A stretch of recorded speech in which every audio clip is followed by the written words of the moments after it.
এক মহিলার বাগদত্তা ৩ মাস ধরে নিখোঁজ ছিল। ৩ মাস পর হঠাৎ সে ফিরে এলো, কিন্তু তার সঙ্গে এক অচেনা মহিলা বিস্মিতা হয়ে জিজ্ঞেস করলো, ওই মহিলা কে? তখন বাগদত্তা বলল, আমার গাড়ি দুর্ঘটনা হয়েছিল, আমার স্মৃতি হারিয়ে গিয়েছিল, আর এই মহিলাই আমার জীবন বাঁচিয়েছে। কিন্তু আসল ধাক্কা তখন এলো যখন জানা গেল সে এখন ওই মহিলাকেই বিয়ে করে ফেলেছে। বাগদত্তার মা এই খবর শুনে রাগ ও শোকে অজ্ঞান হয়ে গেলেন। নতুন স্ত্রী মিথ্যে সহানুভূতি দেখিয়ে বলল, আমি তালাক দিয়ে দেব, কিন্তু সে বলল, না, আমি শুধু তোমাকেই ভালোবাসবো। এই কথা শুনে আগের বাগদত্তার অর্থাৎ আমাদের নায়িকার মন ভেঙে গেল। সে শুধু একটাই কথা বলল, এই সিদ্ধান্তের জন্য ভবিষ্যতে আফসোস করো না, এবং ঘর ছেড়ে চলে গেল। সেই সন্ধ্যায় গভীর কষ্টে সে একা বাড়ি গেল।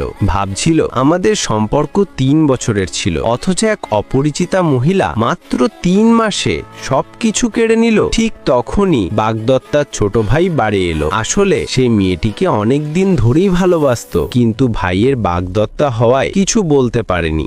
আজ সুযোগ দেখে সে সরাসরি প্রপোজ করে ফেলল। মহিলা নেশায় ছিল, আর সে সঙ্গে সঙ্গে হ্যাঁ বলে দিল। ছোট ভাই হাসলো, তুমি কি পরে আফসোস করবে না? মহিলা বলল, চলো এক্ষুনি বিয়ে করি। তারা মদ্যপ্যস্ত হয়ে গিয়ে বিয়ের সার্টিফিকেট বানিয়ে ফেললো। পরের দিন সকালে মেয়েটি যখন জেগে উঠল, দেখলো সে ছোট ভাইয়ের সঙ্গে একই বিছানায়। সে অবাক হয়ে জিজ্ঞেস করলো, তুমি এখানে কি করছো? ছোট ভাই হাসতে হাসতে বিয়ের সার্টিফিকেট দেখালো। কত রাতের ঘটনা তার মনে পড়ল।